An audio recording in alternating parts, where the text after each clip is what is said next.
Potensi bisnis fashion pria kini semakin berkembang. Peluang inilah yang dimanfaatkan oleh para pelaku bisnis yang jeli menyediakan kebutuhan fashion para pria. Bukan hanya produsen busana siap pakai, tapi juga para penjahit busana eksklusif pria dengan biaya tinggi. Saya Olivia Marzuki, pada episode Platinum kali ini saya akan berbagi informasinya untuk Anda dan berbagai sisi premium lain dari Indonesia dan mancanegara.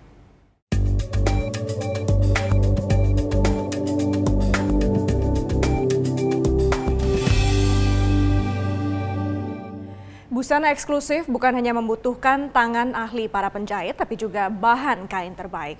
Seperti Harris Tweed, kain khas Skotlandia yang sering digunakan perancang dan rumah mode berkelas. Seperti Vivienne Westwood, Mulberry, dan Hugo Boss. Dan berikut ini kami hadirkan metode produksi Harris Tweed untuk Anda.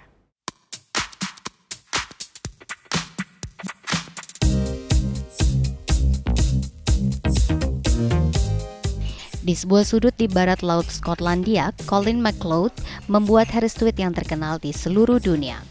I was taught in the smallest room by my father. That's the way everyone was taught then. There was a loom in every house here.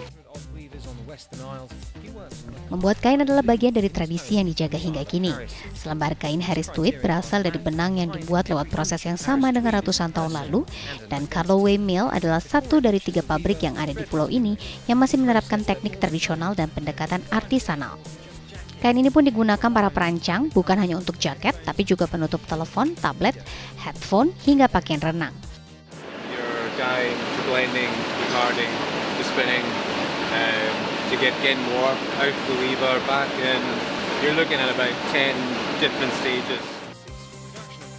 Produksi Harris Tweed kini mulai melambat, tergerus pakaian yang diproduksi secara massal dan tidak cukupnya domba yang ada di pulau kecil ini sehingga harus mengimpor wool. Namun industri ini bisa bertahan karena adanya undang-undang yang melindungi para perajin dari plagiat dan label khusus untuk menjamin keaslian dan kualitasnya. Selain kain Harris Tweed, Skotlandia juga terkenal akan whisky-nya. Namun tidak harus ke Skotlandia untuk menikmati whisky bercita rasa tinggi, karena whisky asal Jepang seharga $1.300 Amerika atau lebih dari 15 juta rupiah per botol berikut ini mulai mendapatkan pengakuan dunia dan menyaingi produk asal Skotlandia dan Irlandia. Inilah whisky yang konon bercita rasa sama dengan produk Skotlandia. Bukan dari Eropa, minuman khas ini dihasilkan dari ladang penyulingan milik Ichiro Akuto di Jepang. Di tempat penyulingan bernama Chichibu, setidaknya memproduksi 100 whisky dengan rasa yang berbeda. Setiap botol whisky milik Ichiro dibanderol dengan harga $1.300 Amerika Serikat. Dan sebagian besar whisky diekspor karena kebanyakan generasi muda Jepang lebih menyukai koktail dan bir. ウイスキーの需要がすごく減ってる時にこのビジネスを日本で始めたんですね。でもその人たちに飲んでいただくものを作っていけば、あまりマスマーケットの動向ってのはあんま関係ないなと思ったんです。自分たちの会社はちっちゃいし、そこで手作りのこだわりを持ったウイスキーが、作れれば、きっと売れていくだろうと。Rupanya penyulingan whisky di Jepang sudah ada sejak tahun 1923. Yamazaki mungkin menjadi legenda whisky dari Jepang. Minuman ini dibawa oleh tentara Amerika hingga menjadi minuman sehari-hari warga Jepang. Kini whisky asal Jepang tengah berusaha mendapat pengakuan global dan mulai menjadi pesaing utama produksi asal Skotlandia dan Irlandia. 中の一つが、良質な水が豊富であったこと、そしてですね、この緑に囲まれた土地があったことと、このですね、豊かな自然がですね、今のこの白州蒸留所のですね、爽やかな原酒を作り上げているんだと考えております。 Tokyo, dengan lebih dari 300 variasi whisky yang tersedia di banyak bar, menjadikan tempat ini sebagai kiblat untuk menikmati minuman berfermentasi berkelas internasional. Il est smoky, mais en même temps, il a été dans un casque de cognac, donc il est doux, donc c'est un mélange assez intéressant. Il a des notes un peu salées aussi parfois, c'est vraiment curieux, mais c'est vraiment très très bon, quoi. C'est une bouteille que j'achèterais, quoi. Selain terbaik, rasa whisky di Jepang terasa semakin eksklusif karena hanya dihasilkan oleh 8 penyulingan. Jumlah yang kecil jika dibandingkan dengan Skotlandia yang memiliki 100 tempat penyulingan. Usai jeda berikut kami akan kembali dengan informasi tentang bisnis bespoke suit di Indonesia. Tetaplah bersama Platinum.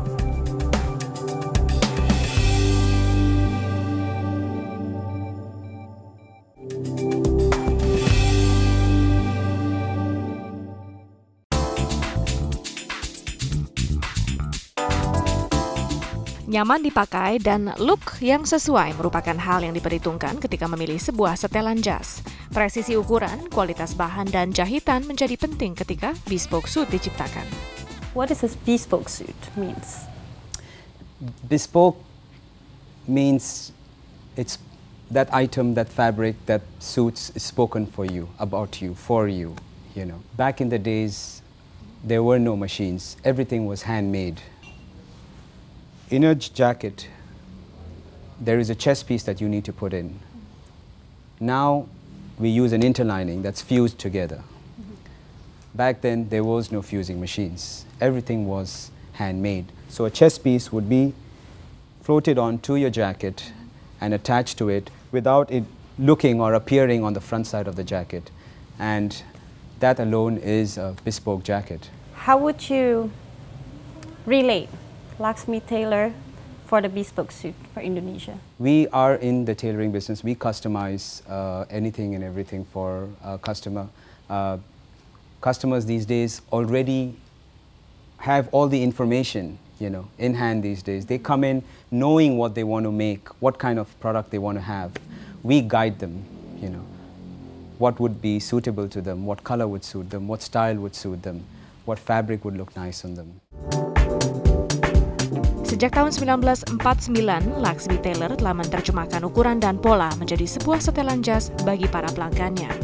Namanya tidak asing lagi bagi kalangan yang memerlukan bespoke suit, termasuk tokoh dunia Nelson Mandela.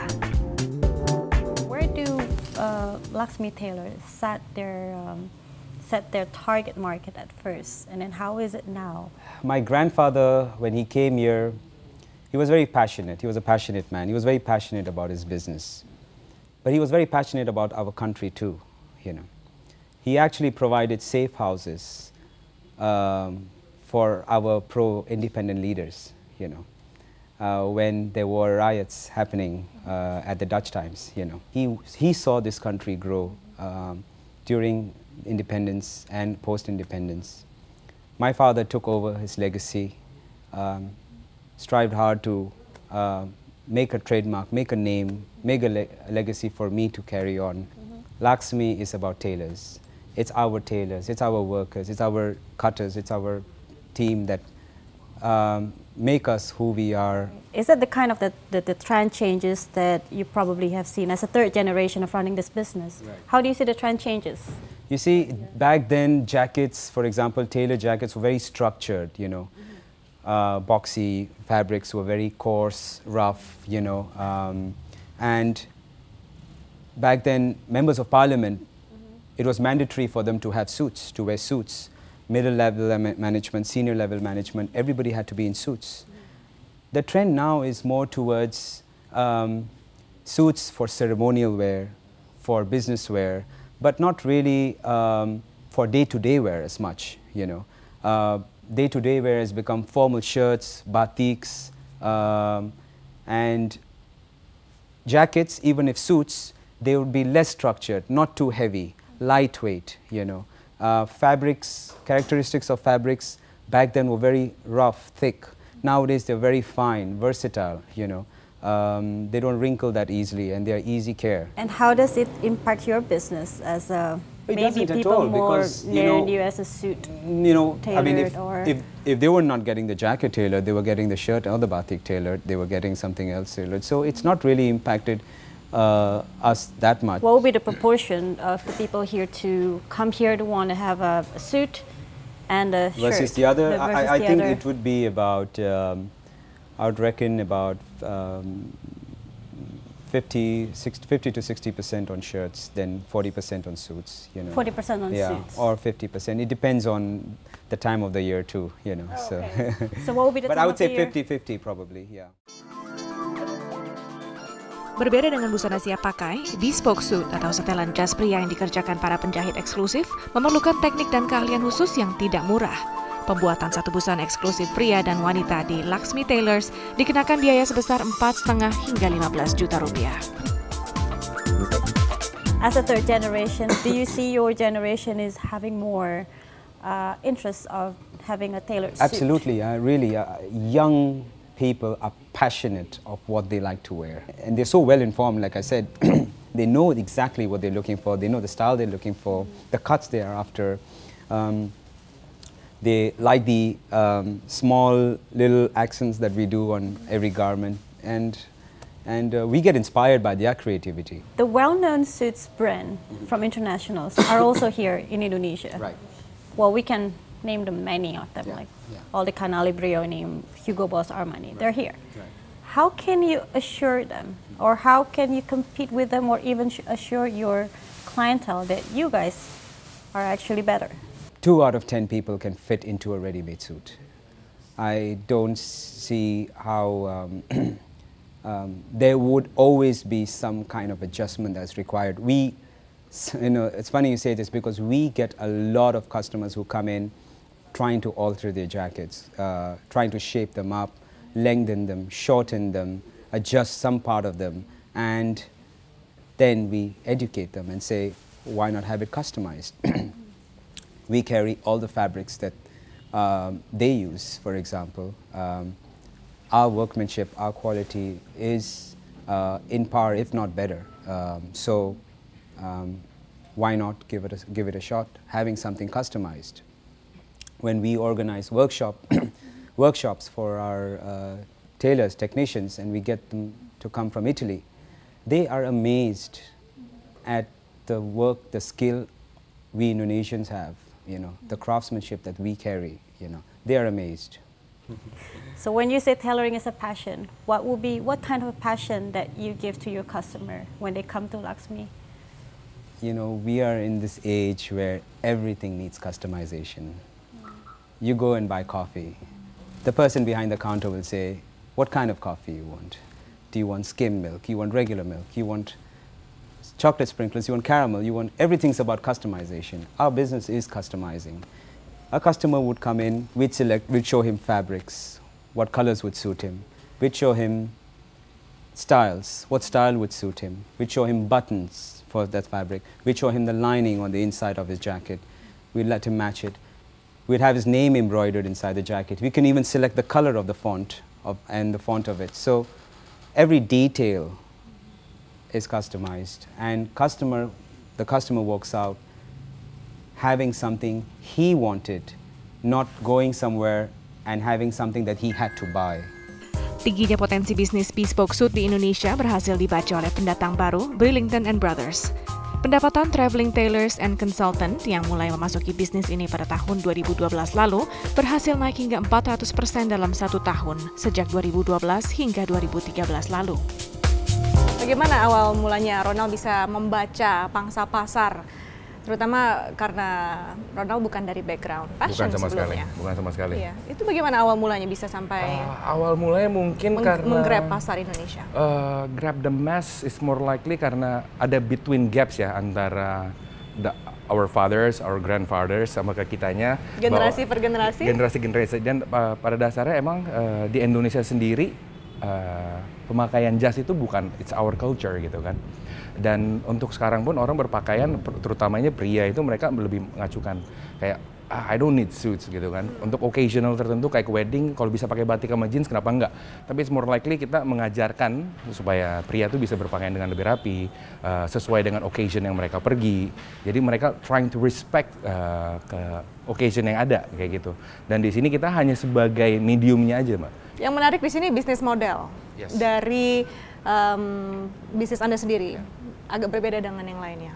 Karena you come to people's home, mengadakan meeting one-on-one, everything is tailored by appointment. Ini mungkin sudah ada bisnis model sebelumnya yang pernah Anda lihat di Jakarta atau kalau di Jakarta sebenarnya mostly kalau tailor itu memang melakukan hal seperti itu. Cuma mungkin karena background tailor di sini itu lebih karena family business. Ada juga yang belajar dari nol, so mereka hanya tahu bahwa polanya ada seperti ini yang diajarkan dari masternya dan itu turun-menurun. Dan waktu itu dari tahun 2010 sama 2012, I go to places, jadi benar-benar ke tailor ini, tailor itu. Jadi plus minusnya kita ambil, oh dari situ kita bisa, oh ternyata apa yang kita bisa jalankan terus bisa ternyata. Dan dari bisnis model ini, anak-anak muda selalu mengeluh, kalau pakai jas tuh harusnya kayak gini dong, yang bagus tuh seperti ini.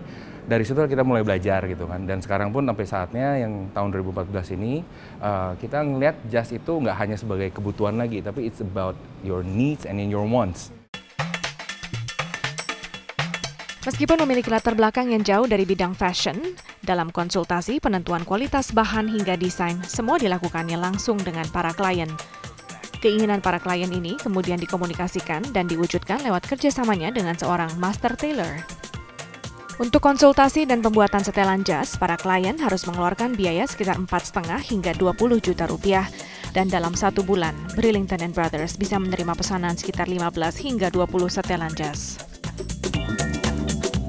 Ini yang mau saya tanyakan di berikutnya nih, Ronald. Ya. Seperti apa biasanya yang dicari oleh konsumen muda, terutama pelanggan dari Brillington Brothers? Kalau ceritanya mungkin ada ilustrasi tertentu. Kalau cerita dari kita sendiri, sebenarnya mostly mereka lebih banyak nanya, karena di sini adalah mereka memposisikan diri, please teach me gitu loh kan. Apa sih yang kita harus tahu gitu loh sebagai konsumen muda, konsumen baru yang pengen berpakaian jas.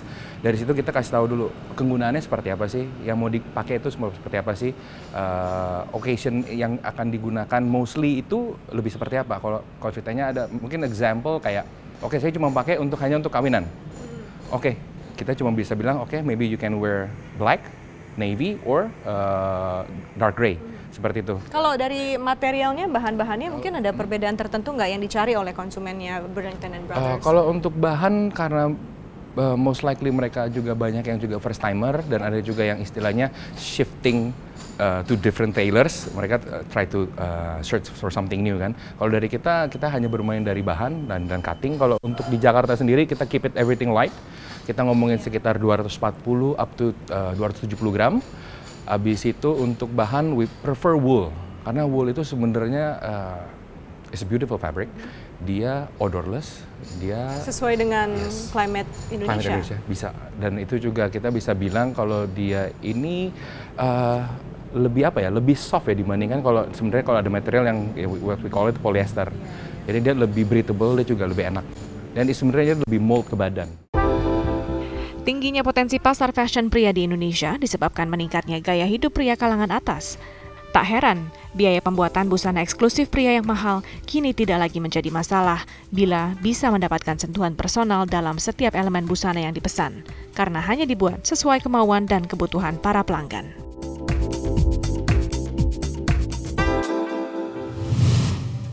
Usai jeda berikut, Platinum masih akan kembali dengan informasi lainnya dari mancanegara. Tetaplah bersama kami.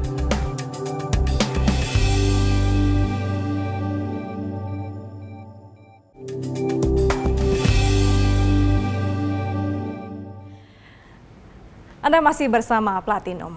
Salah satu hal yang paling digemari oleh kaum pria adalah dunia otomotif.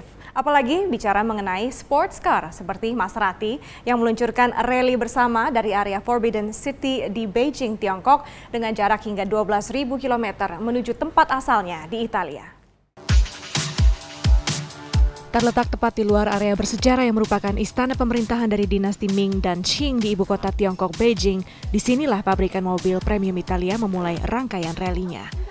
Ini merupakan garis awal dari China Italy Centennial Rally yang diselenggarakan Maserati dan akan melintasi 6 negara untuk kembali ke negara asalnya. Acara ini juga menandai 10 tahun masuknya produk Maserati ke pasar Tiongkok. 中国其实跟意大利之间的这个文化有很渊源的一个历史。那么我们也是希望通过这样的一个选择这样的一个场地，能够诠释传递出就是我们中意之间的那种文化的那种碰撞。 Sepanjang tahun 2013 lalu, pabrikan mobil yang berbasis di Bologna ini berhasil menjual 3.800 unit mobil di negeri tirai bambu. Mahalnya harga mobil di negara ini yang bisa mencapai 3 kali lebih tinggi dibandingkan Eropa atau Amerika Serikat tidak menjadi penghalang bagi para penggemar merek ini. 那我呢，其实当时买车的时候，其实也是特别冲着这个名字，还有以及它背后的这种意大利的跑车文化来买的。而且这个车说实话没有特别的夸张的贵，我觉得它也成为不了一个什么炫富的标志吧。毕竟现在就是说。 几百万级的豪车已经满北京、满上海跑了，所以我不觉得这是一个炫富的标志。 Tiongkok kini telah menjadi pasar kedua terbesar perusahaan otomotif yang berdiri sejak tahun 1914. Ini didukung penjualan mobil impor bulan Juli lalu yang tumbuh double digit, melampaui penjualan mobil lokal yang hanya naik di kisaran 7,7%. Selain ketangguhan Maserati, mobil klasik Jaguar E-Type yang pernah diproduksi tahun 60-an lalu ternyata masih menjadi mobil yang paling digemari di dunia. Kini genap 50 tahun setelah kemunculannya, Jaguar kembali memproduksi E-Type sebanyak 6 unit lengkap dengan spesifikasi originalnya. I call it a new classic that honors our heritage.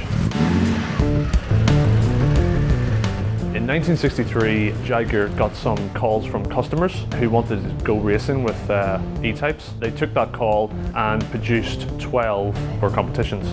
They had planned to build 18.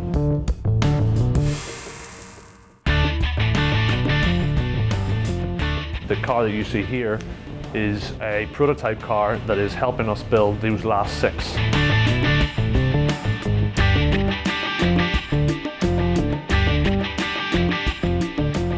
This car is as exact as it would be if it was to come off in 1963. The engine is a 3.8 litre, 340 brake aluminium block. The idea came about in the pub with Ian Callum, our design director. As the drinks flowed and the ideas came about, we got really excited about how could we honour the past and finish the story. And then the next morning with a sore head, we got down to it, and 2 years later I'm standing here, so that's where the idea came from.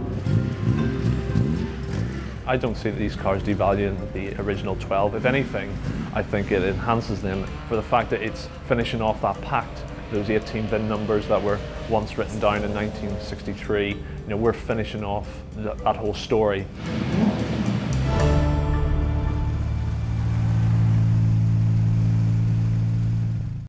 Untuk menikmati kemewahan di jalanan, Jaguar E-Type bisa jadi pilihannya. Tapi untuk di atas laut, maka kapal pesiar Athena pantas untuk masuk hitungan Anda. Berikut ini keistimewaan kapal pesiar termahal di pameran Yacht Monaco.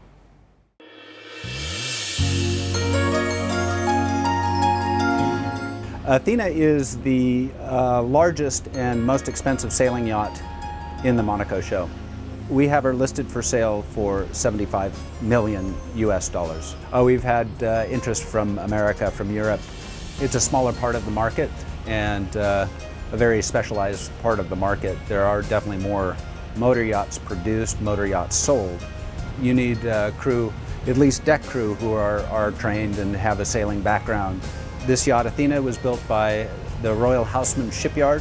I believe the hull speed is 18.5 knots.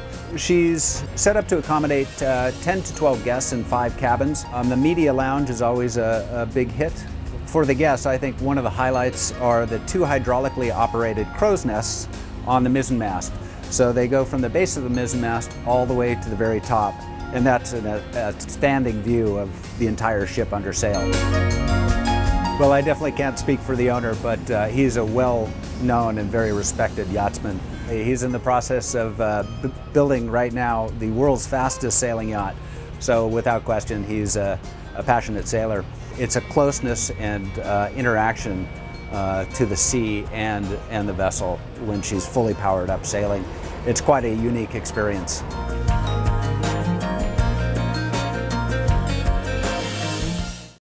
Dan demikianlah akhir dari Platinum kali ini. Saya Olivia Marzuki. Terima kasih atas perhatian Anda. Sampai jumpa di episode berikutnya.